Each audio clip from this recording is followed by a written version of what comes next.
Hello friends, आज का topic है हमारा रिफ्लेक्शन ऑफ लाइट, जो 7वीं कक्षा के सीबीएसई और एनसीईआरटी सिलेबस पर बेस्ड होता है।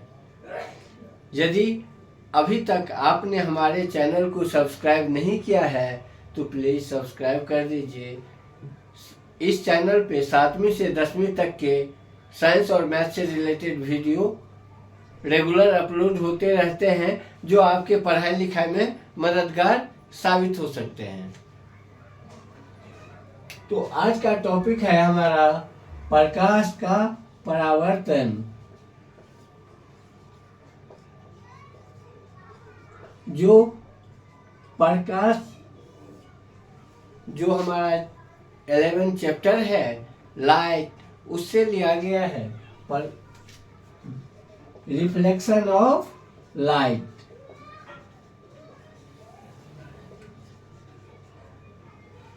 प्रकाश की किरणें जब किसी दर्पण पर या चमकीले सतह पर पड़ती है तो जिस दिशा से आती है उसी दिशा में वापस मुड़ जाती है।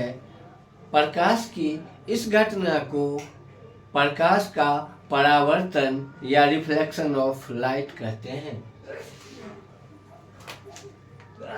प्रकाश की किरणें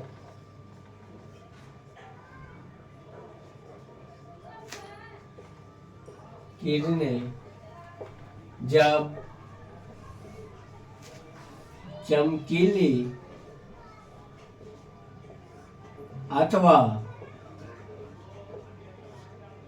किसी दर्पण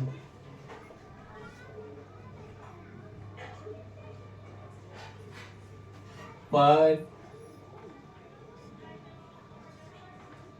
पड़ती है तो वह उसी दिशा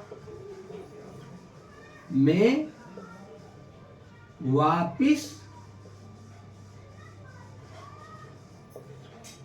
मुड़ जाती है।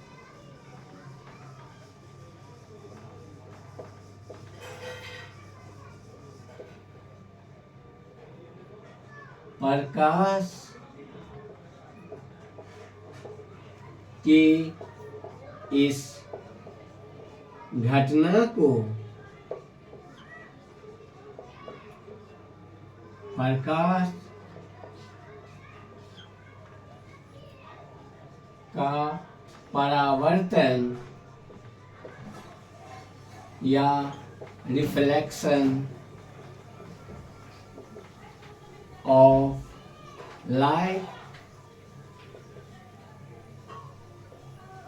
कहते हैं।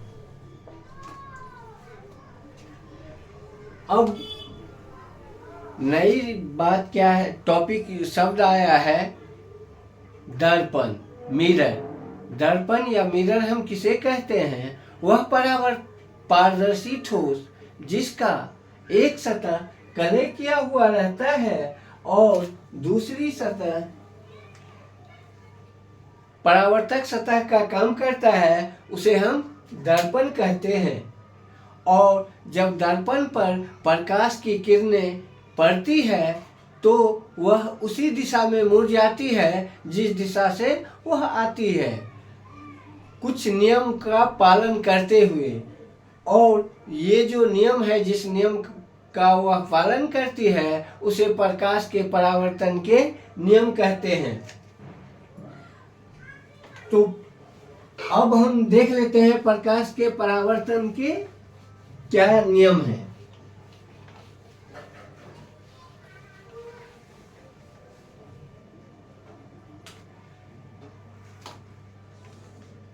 ये एक प्लेन मिरर है। इस पर ये प्रकाश की किरणें इधर से आती है और इसी दिशा में इधर वापिस हो जाती है। ये जो प्रकाश की किरणें दर्पण पर आती है इसे आपतित किरण कहते हैं।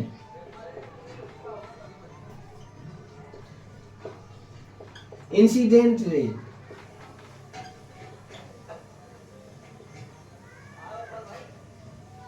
और जिस दिशा में वापिस जो किरणें होती है उसे परावर्तित किरण कहते हैं।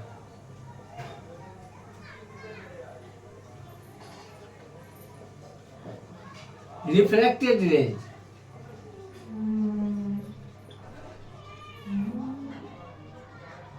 अब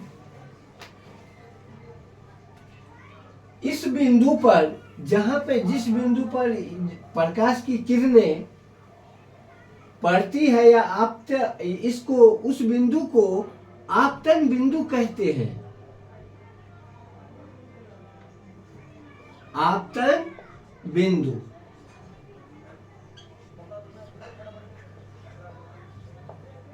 और जहां से ये रेखा परावर्तित होती है वापिस होती है उसे परावर्तन बिंदु कहते हैं। अब ये जो कॉमन पॉइंट होता है इस पे हम एक परपेंडिकुलर या अभिलंब डालते हैं, तो इस अभिलंब और इंसिडेंट रेज के बीच में जो कोण बनता है उसे एंगल ऑफ इंसिडेंट या आपतन कोण कहते हैं। Angle of incident. और ये अभिलंब और परावर्तित किरण के बीच में जो एंगल बनता है उसे रिफ्लेक्टेड एंगल ऑफ रिफ्लेक्शन कहते हैं। Angle of reflection. इसको आई से दिखाया जाता है एंगल ऑफ इंसिडेंस को, और इसे आर से दिखाया जाता है एंगल ऑफ रिफ्लेक्शन को। तो अब हम देखते हैं परावर्तन के नियम। Laws of reflection.